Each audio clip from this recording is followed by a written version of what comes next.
What's up, everyone? Arctic here, and today I have a very interesting topic. First and foremost, I'm going to link this down in the description. This is Markin3308. He had someone that actually wanted him to do a community topic about content in games.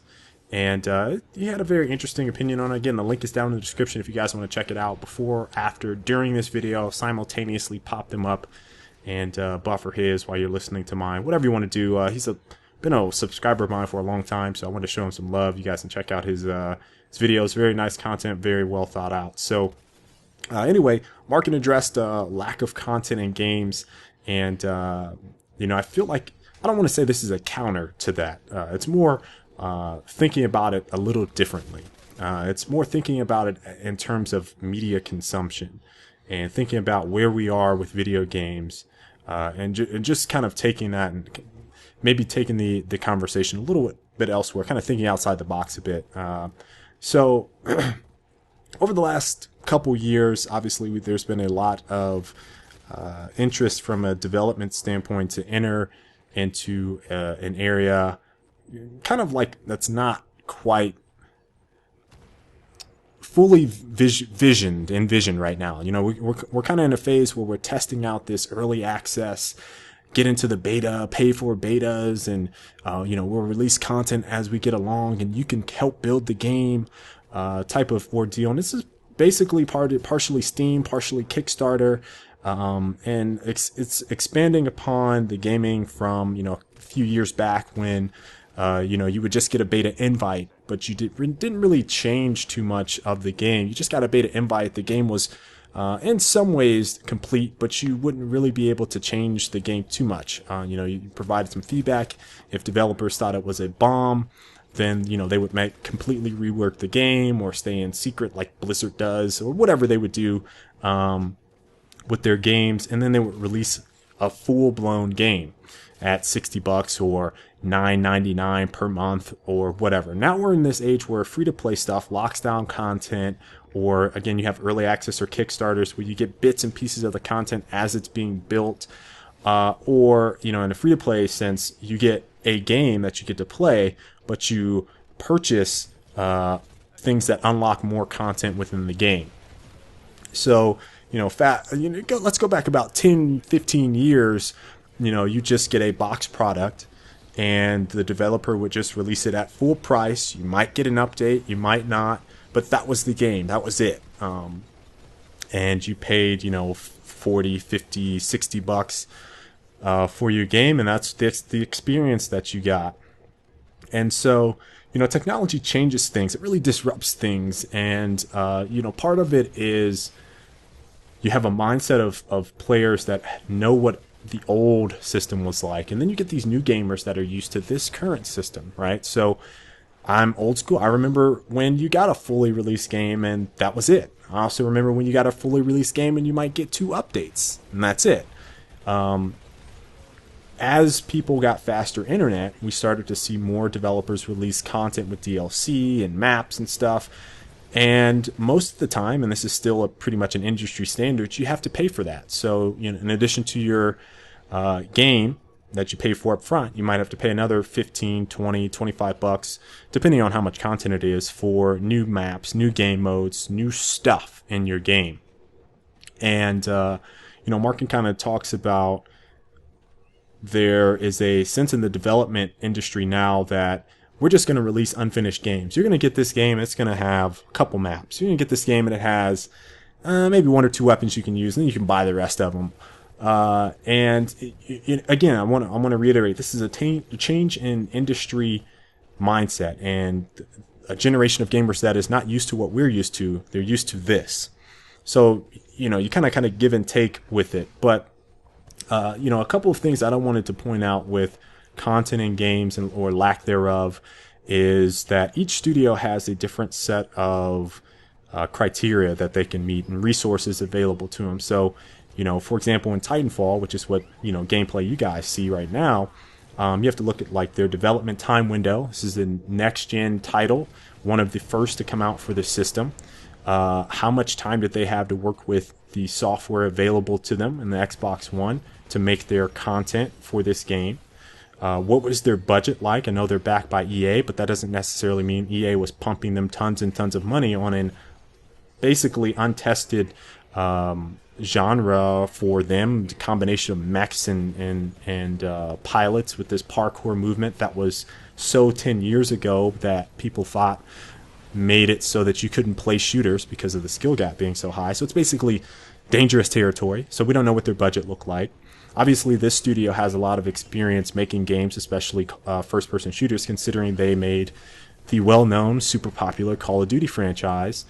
So obviously they have some experience in making games, but other studios may or may not. And then you got to kind of look at the industry standards. What are the industry standards right now for the gaming industry? Is it acceptable to release a game? And Markin's point was, again, maps, content, and the things that I just mentioned. Is it acceptable to have, a game that has 6 maps?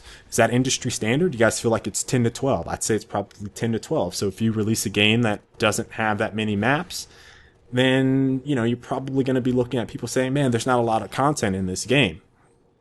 Then you think about something like weapons. Titanfall gets a lot of criticism for their weapons because their system is so similar to Call of Duty. And so they have, 10 weapons of rifles, and then they have about 10 weapons with the Titan. So they're at about 20 weapons.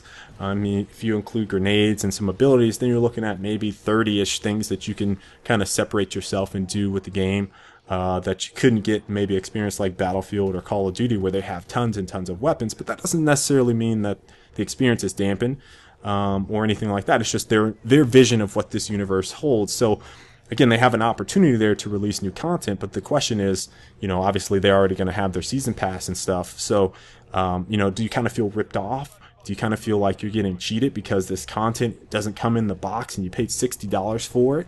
I think Titanfall did a very nice job with the content that they have in their game. I think they are an outlier, but I do feel like there are other studios that don't really have a lot of content in their games, and they put a paywall up to give you everything, or they do things that aren't necessarily what you are used to. They're not necessarily industry standards, so they kind of raise a red flag. I think Judgment was a game, and this is the one Markin mentioned, that kind of had some red flags with it because of the multiplayer experience that they have, which is so different than what we were used to, and their map count was really low. And that was a big hit for them on multiplayer, but they also had single player though. So where I'm going with this is making some comparisons, right? And I want you guys to think about it in terms of entertainment consumption, because gaming, despite what people say about the content, but despite what people say about lack of content and lack of whatever that developers are having, you are spending a hell of a lot of time playing games, paying, $60, sometimes free, and then having the audacity sometimes to say that there's a lack of content. Now think about this, right? Let's really put your thinking caps on right now. I'm going to go to the movies industry because this is a great parallel, and you see it all the time, comparisons between gaming, budgets and sales and stuff, and movies and budgets and sales and all that stuff. So let's say you go to the movies. You spend about $10 to $12, sometimes $15 per ticket to sit in a 2-hour movie.